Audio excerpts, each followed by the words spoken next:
Jai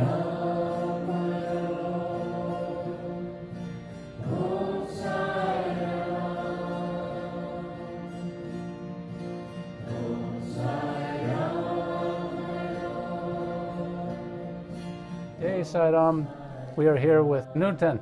Jai Sai Ram. Let's be honest, I know you have Swami stories and we're here to share them.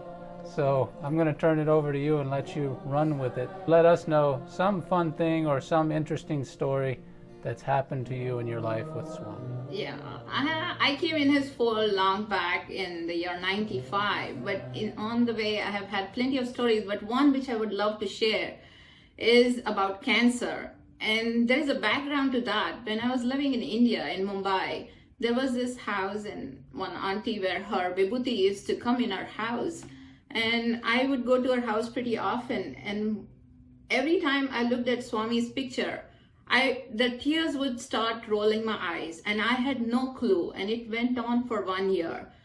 When I used to go to Dharmashetra, the moment I saw his picture, my tears would start rolling. And everybody around would think, is there something going on in our house? Or her in-laws not treating her well, or her husband is not treating well. And I realized that, and then I would go and I would never watch his picture. So that was me.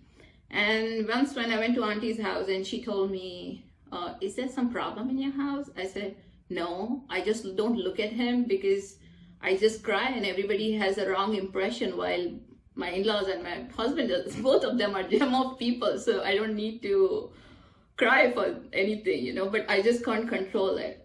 And then she was sitting with me and she goes inside and she says, oh, Swami gave me this for you. And she gave me a pendant. And that was a Shirdi Sai pendant, and it was a silver pendant, and I had it with me. Going ahead with that, after a year, we moved to Switzerland, Basel. And in 3 months or 4 months, my center leader, he was a young guy of 32-year-old or so, married, and one fine day he just got cancer, and that was like blood cancer, leukemia. And over there, there were not many, I would say, devotees in that center. But even then, everybody was pretty close, and he was devastated, like who gets at 32 blood cancer, and it was just too much for anyone. And I used to call him brother. Of course, everybody over there would call each other brother and sister. I went to see him in the hospital over there, and he was crying. And I couldn't believe it. And I just don't know what happened. And I told him, I have a pendant of Swami. And this is the same pendant which I had got in Mumbai. And that was for something different reason. Like, I don't know why it was given, but it was just there with me. And I wore it for very long. And then I just kept it in my jewelry box. So I told him, okay, I'll come tomorrow and I'll give you this pendant. And he was super happy. So next day, now when I have to go, I changed my mind. Okay, my mind did not allow me to give, because I thought this was given to me. How can I give it to him? Because it is not for him. He has cancer. And mine was like, I used to just cry in front of Swami for nothing. So how is this going to help him? So I think, okay, the best answer is, let me call this auntie. And it would have been, I had never spoken on phone with auntie. I just had her number, but I never connected with her. And there are so many devotees who come to her house every Thursday and Friday. There's no way she should remember me as a person, and especially if I've never spoken on phone. So I just call up in the evening and I call, and before I can say, I just say hello. And she said, yes, Nutan, what do you want? And I say, remember you gave me this pendant. There is this center leader of ours, and I just committed to him that I will be giving the pendant to him. Do you think it's right? And she says, yeah, just give it away. It's for him. And I'm not convinced. And I try to tell her, do you remember, auntie, you gave me that pendant when I used to cry? Are you sure? Should I be giving? Because I didn't want to give. I have to tell you, even though I uttered it, but I didn't want to give. And then I'm like, okay. And I keep the phone, and I think she didn't understand. How can she remember? She doesn't even know what she had given me for, At that minute, after some time, I'm thinking, how does she know that it was me who's calling? How did she say hello, Nutan? And I'm like, okay. Then I just gave off. After that also, I wasn't convinced that next day I'm going to go give him the pendant, that locket. Early morning, I get dream of Swami, okay? And in that dream, there was a small room, there was some devotees over there, and there was some bhajan going on. I don't even remember the bhajan, and it was in some like words, and it was a really nice music.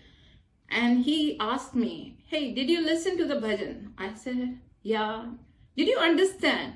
I said, no, like trying to be smart with Swami, that I didn't understand the bhajan. And then he said, then he sings the bhajan for me. And then he repeats those words, and the words meant, just give it away. It is for someone else. That was the meaning of the song. And then I go next day to him and I tell him, take it. And when I'm giving him next, my brain, you know how it does. I'm giving you temporary. This is not a permanent thing for you. And I mean by that you will get well, so you will give this back to me. And that is my intention. That's what I said to him.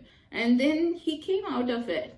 He had 99% blood cancer, leukemia. He had to go through some treatment because they said like they don't want to take any chance. But he came out beautifully out of that. So after it was done, and it was summertime and I was to come to India. So I thought, okay, I will just ask auntie and let him also get completely cured. And I told him, after I come back, I'll take that pendant from you. Because my mind was on that pendant, So I come to Mumbai and I go to this auntie and I tell her, you told me to give. And I told her like, Swami. And she said, I never told you. And I'm like, so Swami has taken her voice. And that's why now I know. The moment I called on the phone, Swami said, hey Nutan, just give it away.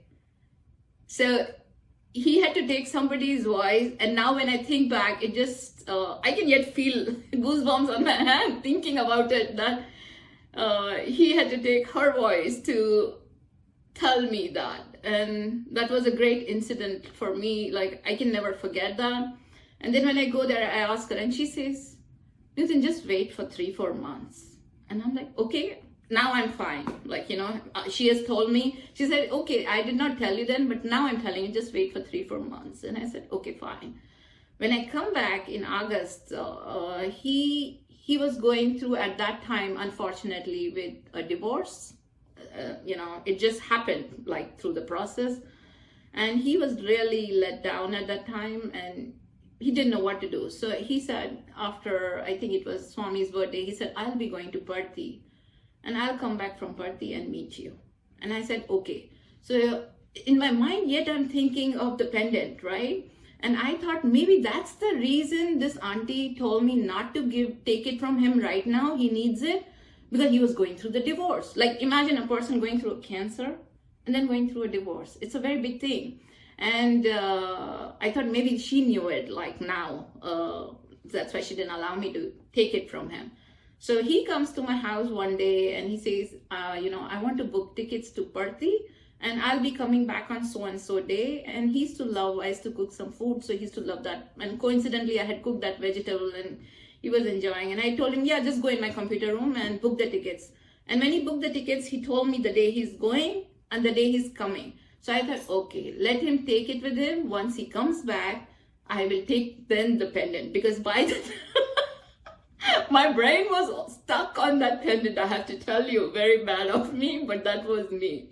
And then when he comes back, of course, he comes back from Parthi, he goes to Parthi. He was there for maybe 1.5 months or 2 months, I don't remember, but around that time. And then when he comes back, he definitely comes to meet me. We have lunch again at my place and we are talking, and I'm like, and he tells me, you know what, when I went there, I got a chance to play the tabla, the instrument, which was very like surprising for him. And then he said, I got an interview with Swami. And I was like, oh my God, that's really awesome. You definitely needed it. Like my brain was like, yes, he has really gone through so much of trauma. He's the guy who definitely needs that thing. And he said, you know what, I spoke quite a lot of things with Swami and why and whatever would have happened. But he said one thing Swami told me after that. Tell that girl over there, she's not getting the pendant. And I'm like, what? Swami told you that? And I'm like, oh my God. I was, okay, I want the pendant, but now I'm not getting. And I said, so it means who's getting? So he told me to keep it. And he said, when the time is right, I will let you know. But right now, just let that girl over there know she is not getting the pendant. And that was the end of the story over there. That was I was happy, though I did not get the pendant. But I have to tell you, his omnipresence, that we may think he's not listening. We may think he's not seeing. But he knows, he makes us do everything the way he wants. And I was happy that he said, that girl, tell her. And I thought, okay, I'm happy. That's more than sufficient. I don't care now for the pendant. So it has become like, I don't need any more pendant. He is now my pendant. Like, that's my life now with him. It's super amazing. I just love it. Sai Ram.